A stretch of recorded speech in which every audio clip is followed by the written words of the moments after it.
আন্টির আজ অপারেশন বলে সুবিন আসতে পারবে না। বুঝলাম মিনহু সুবিনকে হেল্প করার জন্য সুবিনের সাথে থাকবে, তাই ও আসেনি।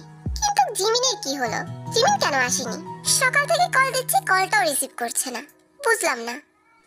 আসবে না আজ ওই শাকচুন্নি, জানে তো আসলে আজকে ওকে আমি কুপি কিমা বানাবো। জিমিন আবার কি করলো? কি করেনি সেটা বল। কাল রাতে আমি ওকে কল দিয়েছিলাম, ওই হাতির মাঝে কলটা নিজে রিসিভ না করে করলো ওর ভাই। ওয়েট ওয়েট, আমি বলছি।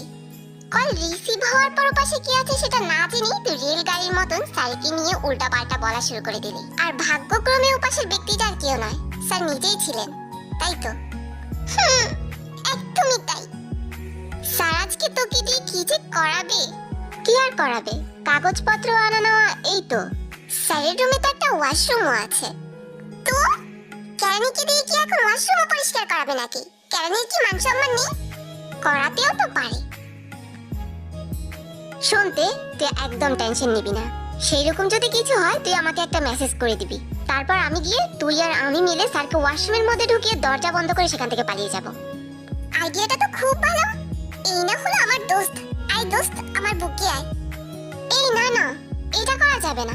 স্যারের যদি কিছু হয়ে যায় তখন আমার কি হবে? কেন কেন? ওই অ্যানাকন্ডার জন্য তোরা তো দরদ কেন শুনি? ওই বজ্জাত বেটা কি তোর জামাই লাগে?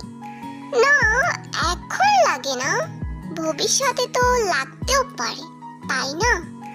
শালি লুচ্চা বেরি, মির্জাফরের 14 নম্বর বউ আমার চোখের সামনে থেকে সর। মির্জাফরের কি 14টা বউ ছিল? তুই আবার কথা বলছিস? তোকে তো আমি। তে আর কিছু বলবি তার আগে ক্লাসরুমে প্রথম ঘন্টায় স্যার চলে আসে, তাই ওরা যে যার মতো নিজের জায়গায় গিয়ে বসে পড়ে। প্রথম ক্লাস শেষ হওয়ার সাথে সাথেই জাংকুক ক্লাসরুমে প্রবেশ করলো। জাংকুক ক্লাসে এসেই চোখ রাঙিয়ে কিছুক্ষণ তের দিকে তাকিয়েছিল। ওর তো গলা শুকিয়ে কাট, না জানি জাংকুক এখনই এসে বলবে তোমাদের শুলে চড়ানো হবে। যাই হোক, জাংকুক তা কিছুই করেনি, ও সবার পড়া ধরলো। আজ তেও পড়া পেয়েছে, সেই খুশিতে তের মন আজ বাকবাকুম পায়া। মিস্তে, আশা করি কালকের কথা মনে আছে? জি স্যার, মনে আছে। জাস্ট 5 মিনিট, তার মধ্যে তোমাকে আমার রুমে দেখতে চাই। এই বলে জাংকুক চলে যায়। অল দ্য বেস্ট দোস্ত। তোর অল দ্য বেস্টের গুষ্টি গিলাই। এই তোর না হবু জামাই লাগে, আমার জন্য তো একটু আটকাই তো পারতি। মির্জাফরের 14 নম্বর বউ। এই বলে তেও পা আছড়াতে আছড়াতে চলে যায়। স্যার, আসতে পারি? Yes, coming. তে কাচুমাচু হয়ে গুটি গুটি পায়ে জাংকুকের সামনে গিয়ে দাঁড়ালো। স্যার, আমাকে কি কি কাজ করতে হবে?